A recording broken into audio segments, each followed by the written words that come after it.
তা shall I compare thee থেকে দুটো কোয়াট্রেন আগে আলোচনা করেছি আগের ভিডিওতে। এই ভিডিওতে আমি পরে যে একটা কোয়াট্রেন আছে এবং একটি কাপলেট আছে সেটা নিয়ে আলোচনা করছি।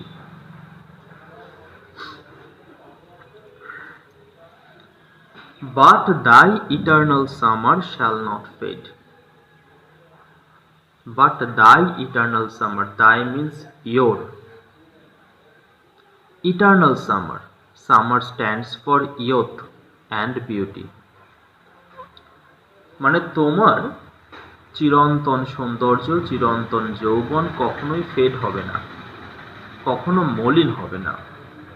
But thy eternal summer shall not fade. তোমার ইটার্নাল সামার কখনো ফেড হবে না। দায় বলতে, তোমার বলতে কার কথা বলা হয়েছে? কবিতার বন্ধুকে বলছে।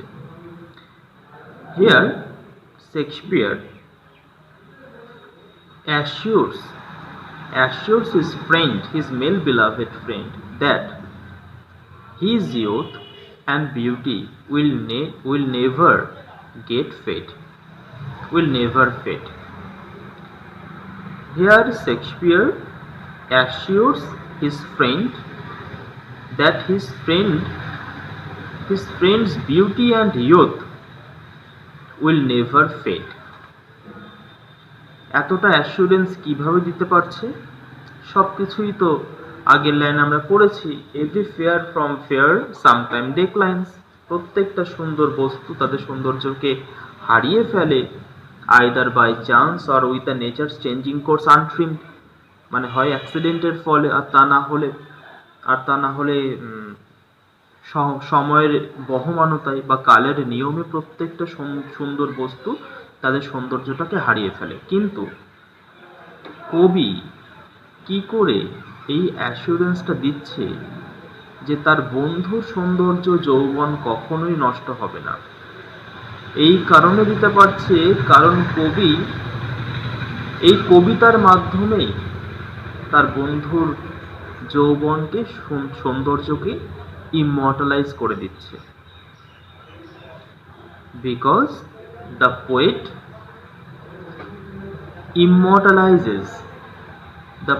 immortalizes his friend's beauty and youth in this verse.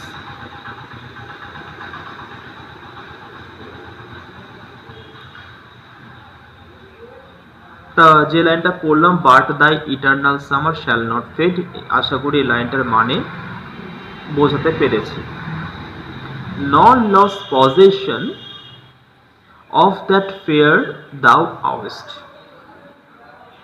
Nor lost possession. Possession means অধিকার বোধ। Possession means অধিকার বোধ। তোমার সৌন্দর্যের উপরে তোমার যে অধিকার বোধ, তুমি সেটা কখনোই লুজ করবে না।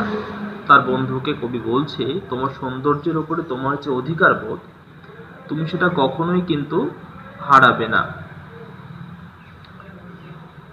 কেন হারাবে না? ওই একই বিষয়টা, একই। কিভাবে প্রিজার্ভ থাকবে? Actually his friend's beauty and youth is preserved in this poem. Preserved হয়ে আছে এই কবিতায়, তাই এটা হারানোর কোনো প্রশ্নই নেই। Nor shall death brag thou wanderest in his shade. Death কখনো ব্র্যাগ করতে পারবে না। Brag, BRAG। ব্র্যাগ মানে কি? ব্র্যাগ মানে হলো বোস্ট করা, অহংকার করা। ডেথ যে কিনা প্রত্যেকটা লিভিং বিইং এর কাছে যে কোনো সময়, যে কোনো মুহূর্তে চলে আসতে পারে, কিন্তু ডেথ কিন্তু কবির বন্ধুকে গ্রাস করতে পারবে না। Death has no control over poet's friend. কবির বন্ধুর উপর ডেথের কোনো কন্ট্রোল নেই।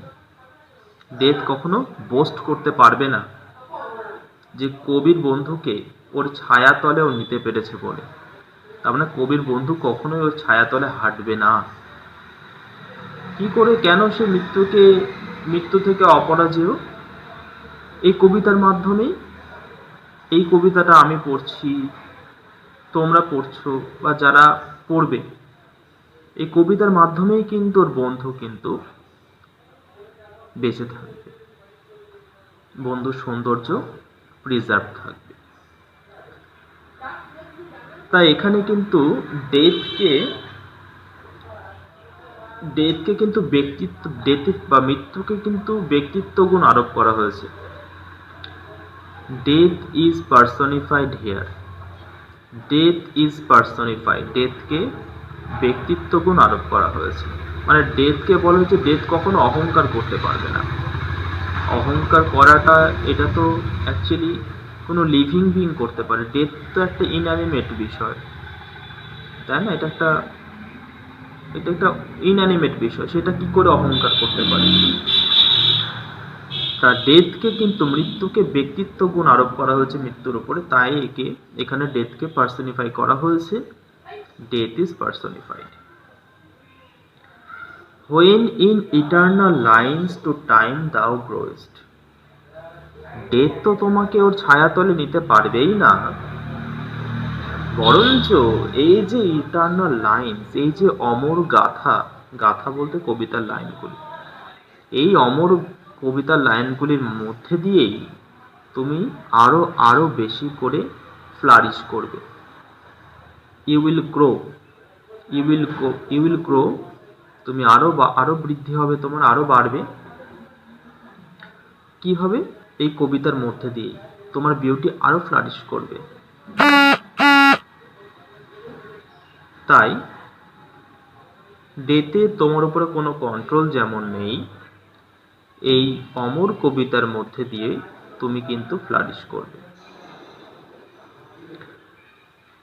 এই হয়ে গেল থার্ড কোয়াট্রেন। এইবার শেষের দুটো লাইনের একটা কাপলেট আছে। এই দুটো লাইনে কি বলা হয়েছে? পুরো যে এতক্ষণ ধরে যা যা বলা হয়েছে তার সংক্ষিপ্ত রূপ, পুরো কবিতাটার সংক্ষিপ্ত রূপ এই দুটো লাইনে শেষে কিন্তু ব্যক্ত করা হয়েছে। কি বলছে?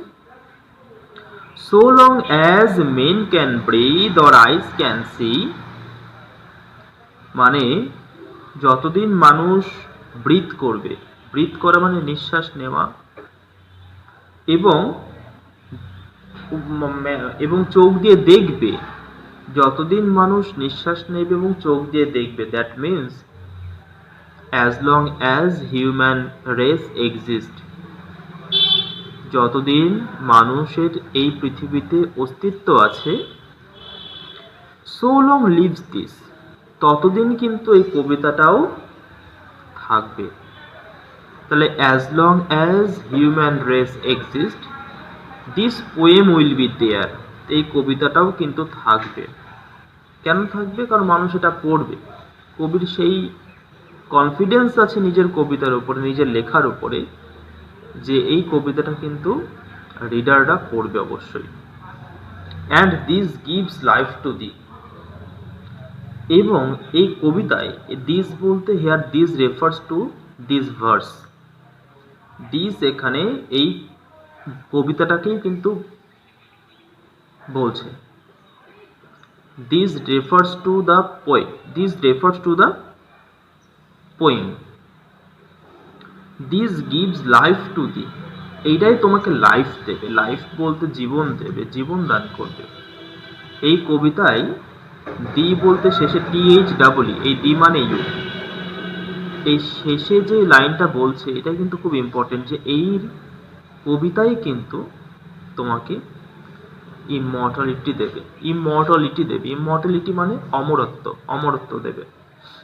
তা শেষের দুটো লাইনে কি বলতে চাইছে? শেষের দুটো লাইনে এটাই বলতে চাইছে, as long as human race exist, যতদিন মনুষ্য জাতি রয়েছে এই পৃথিবীতে, this poem will be there, এই কবিতাটা সেখানে থাকবে। and this poem will give immortality, to his friend. এই কবিতাটাই তার বন্ধুকে অমরত্ব দেবে। এই হয়ে গেল পুরো কবিতাটা।